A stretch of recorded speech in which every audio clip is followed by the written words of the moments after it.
जय हिंद फ्रेंड, मेरा नाम है सतीश और आप देख रहे हैं grow with math. Grow with math में आपका स्वागत है।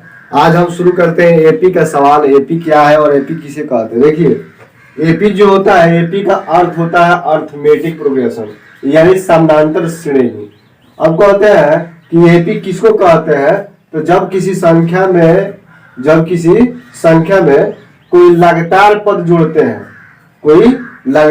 जोड़ते हैं तो उससे जो नई श्रृंखला प्राप्त होती है उसे क्या कहते हैं, एपी कहते हैं। जैसे मान लीजिए ए हो गया, ए में क्या जोड़ेंगे, डी जोड़ेंगे, ए में 2d जोड़ेंगे, ए में 3d जोड़ेंगे, तो इससे जो कंटिन्यूअस संख्या प्राप्त होगी वही एपी होता है। एपी का मतलब है, मान लीजिए कोई संख्या 3 है और 3 में हम क्या जुड़े, 2 जोड़े तो 5 हो गया, 5 में फिर 2 जोड़ेंगे तो कितना हो जाएगा, 7 हो जाएगा। तो ये जो श्रृंखला प्राप्त हुई इसी को क्या कहते हैं, एपी कहते हैं। ठीक है, तो इसमें एपी हम समझे कि एपी किसे कहते हैं। अब देखते हैं कि ए जो है, ए का मतलब क्या होता है, तो ए का मतलब ये होता है प्रथम पद। ये मतलब क्या होता है, प्रथम पद होता है। यहाँ जो डी जोड़ा गया है इसका मतलब क्या होता है, तो डी का मतलब होता है सार्वंतर, यानी कॉमन डिफरेंस बोलते हैं इसको। इंग्लिश में बोलेंगे तो कॉमन डिफरेंस और हिंदी में बोलेंगे तो सार्वंतर बोलते हैं। उसी तरह जब हमसे एक टर्म प्राप्त हो गया, इसको जोड़ेंगे, पूरे टर्म को जोड़ेंगे तो जो लास्ट में बचेगा वो क्या होता है, एन होता है। यानी एन मतलब होता है अंतिम पद। अंतिम जो होता है पूरे पदों का योग क्या होता है, वही होता है अंतिम पद होता है। उसमें एन क्या होता है, तो एन जो होता है पदों की संख्या होता है। एन क्या होता है, पदों की संख्या होता है। अब फार्मूला होता है, मान लीजिए एन ज्ञात करने के लिए कुछ ना कुछ तो फार्मूला होगा, तो इसका फार्मूला होता है एन बराबर A plus N minus 1 into D होता है। एन बराबर होता है A plus N minus 1 into D, एक फार्मूला होता है। ठीक है, जिसमें डी आपको पता होना चाहिए। डी क्या होता है, तो कॉमन डिफरेंस होता है। एन क्या होता है, तो एन जो होती है पदों की संख्या होती है। ए का क्या होता है, तो ये जो होता है प्रथम पद होता है। प्रथम पद आपको दिया होगा, उसके बाद से डी दिया होगा तो आपको एन बोलेगा निकालने के लिए। अगर एन दिया है, डी दिया है, ए दिया है तो एन बोलेगा निकालने के लिए। ठीक है, उसी तरह एपी में एक और फॉर्मूला होता है एस का। एस मतलब क्या होता है, सुमेशन होता है, सभी पदों का योग कहेगा। तो n by 2 into 2a plus N minus 1 into D होता है। फिर एक और फॉर्मूला होता है जिसमें अंतिम पद आपको दिया हो और प्रथम पद दिया हो, एन दिया हो, तो एस आप निकाल सकते हैं। तो एस इक्वल टू होता है n by 2 into a plus n जो होता है, इसका सूत्र होता है एस। एस का एक और सूत्र होता है, अगर मान लीजिए एल दिया हो, एल को एन भी बोलते हैं, कहीं कहीं एल भी देता है। एल का मतलब होता है अंतिम पद होता है। क्या होता है, अंतिम पद होता है। ठीक है, तो एस आपको निकालना हो तो n by 2 into a plus l होता है। ठीक है, तो इतना मतलब समझे कि फॉर्मूला में क्या होता है, एस बराबर होता है n by 2 into a plus l होता है। ठीक है, ए प्लस एल होता है। तो इतना बात समझे तो आप एपी का सवाल आप हल कीजिए। चलिए, आपके मोबाइल स्क्रीन पर एक सवाल दिखाई दे रहा होगा जिसमें एक एपी दिया हुआ है, उसका प्रथम और सार्वंतर ज्ञात करना है, डी ज्ञात करना है। प्रथम पद ए और सार्वंतर डी ज्ञात करना है। देखिए, आप लोग को बताया है कि कोई भी एपी दिया हो तो उसमें जो पहला रहता है, पहला पद, उसी को क्या बोलते हैं, 2 दिया हुआ है। कितना दिया हुआ है, 3/2 दिया हुआ है। इसको बोलेंगे हम पहला पद बोलेंगे। क्या बोलेंगे, पहला पद बोलेंगे। तो हम लोग को पहला पद पता चल गया और उसमें दिया हुआ है डी निकालना है। क्या निकालना है, डी निकालना है। ठीक है, तो डी देखिए कैसे निकालते हैं। डी निकालने के लिए फॉर्मूला होता है a2 घटा a1। a2 को आने का अर्थ कि द्वितीय पद में से प्रथम पद को घटा लेंगे। तो द्वितीय पद दिया हुआ है 1/2 में से 3/2 घटा लेंगे तो क्या निकल जाएगा, हमारा डी निकल जाएगा। 2 और 2 का लघुत्तम कितना होगा, तो 2 होगा और 1 में से 3 घट जाएगा तो कितना बचेगा, -2/2 बचेगा। इसका हो जाएगा आंसर, क्या हो जाएगा, इसका आंसर हो जाएगा 2 से 2 कट जाएगा यानी -1 हो जाएगा। डी क्या हो गया, तो -1 हो गया। डी इसका -1 हो गया। आगे देखते हैं नेक्स्ट सवाल। चलिए अब आगे देखते हैं। ये जो सवाल आपको दिखाई दे रहा है एपी का, ये 2014 में पूछा गया है, 2017 में पूछा गया है।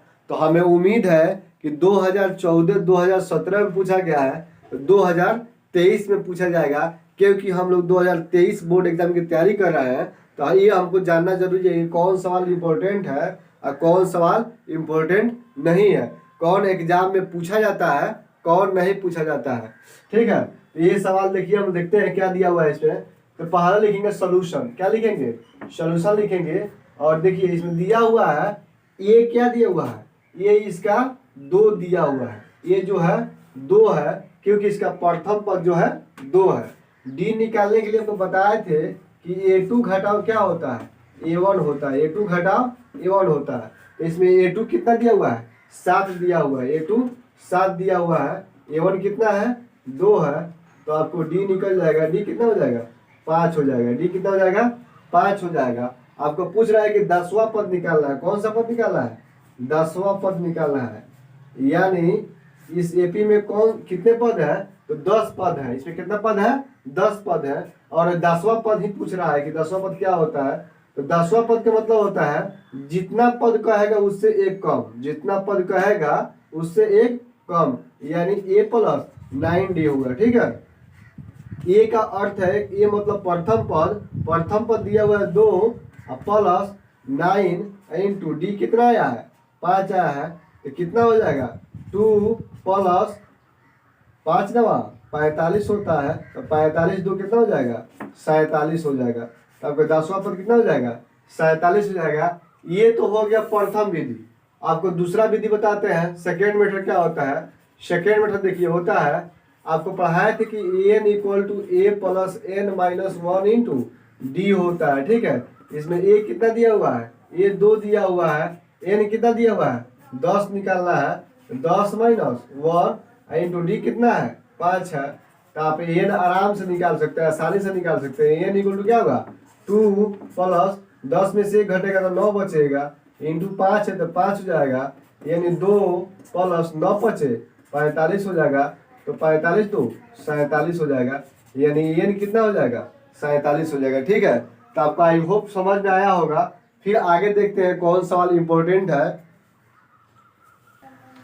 चलिए आगे देखिए, स्क्रीन पे एक सवाल दिया हुआ है कि एपी एक दिया हुआ है 21 18 15 का कौन सा पद जो है -81 है, कौन सा पद, यानी क्या ज्ञात करना है, एन ज्ञात करना है। आपको पकड़ना है सवाल में क्या कह रहा है, यानी एन ज्ञात करना है कि कौन सा पद जो है 81 है। ठीक है, तो सिंपल है, लिखेंगे सॉल्यूशन और देखेंगे कि क्या दिया हुआ है। ये दिया हुआ है, ये कितना दिया हुआ है 21 दिया हुआ है। ठीक है, डी निकालने के लिए आपको बताए थे कि a2 घटाओ क्या होता है a1 होता है।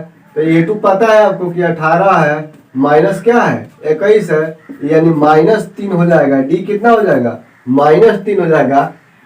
कौन सा पद कर रहा है, यानी ये जी दिया हुआ है एन दिया हुआ है, क्या दिया हुआ है एन दिया हुआ है, -81 दिया हुआ है। ठीक है, तो आपको ज्ञात क्या करना है, एन निकालना है। क्या निकालना है एन।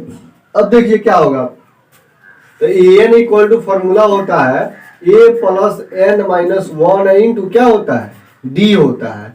तो देखिए ए जो दिया हुआ है एन -81 दिया हुआ है, ए का मान आपको 21 पता है, प्लस एन नहीं पता है, यही तो ज्ञात करना है। डी जो कि पता है -3 होता है। ठीक है, यहाँ देखिए -81 बराबर हो जाएगा 21 प्लस है तो प्लस, इसको गुना कर लेंगे पहले तो -3n हो जाएगा। माइनस माइनस प्लस होता है, पता होगा आपको, क्रम विनिमय नियम पढ़े होंगे आप लोग, तो ये सब पता होता है कि माइनस माइनस क्या होता है, प्लस माइनस क्या होता है। देखिए तो 21 हो जाएगा, यहाँ -81 हो जाएगा। ठीक है, उसके बाद हो जाएगा -3n हो जाएगा, क्योंकि प्लस माइनस गुना होगा तो यहाँ प्लस में 3 हो जाएगा। तो ये -81 हो जाएगा, प्लस हो जाएगा, ये 21 दिन कितना हो जाएगा 24 हो जाएगा, -3n हो जाएगा। ये इधर प्लस में है, इधर जाके माइनस में हो जाएगा, यानी 81 माइनस 24 हो जाएगा, और उसके बाद से -3n हो जाएगा। ठीक है, उसके बाद से जुड़िएगा तो -5 हो जाएगा, और ये जो 8 2 है कितना हो जाएगा 10 हो जाएगा, इक्वल टू -3n हो जाएगा। ठीक है, ये माइनस से माइनस कट जाएगा, 105 बराबर हो जाएगा 3n। आपको n निकालना है तो निकाल लीजिए 105, अब बाटा में कितना हो जाएगा 3 हो जाएगा, 3 से कटाइएगा 3 3 9 और 3 5 15 हो जाएगा, यानी n क्या हो गया आपका 35 हो गया। तो आपसे पूछेगा कि कौन सा पद जो दिया हुआ है, कौन सा पद -81 है, ये हो जाएगा 35वां पद क्या हो जाएगा, -81 हो जाएगा। ठीक है,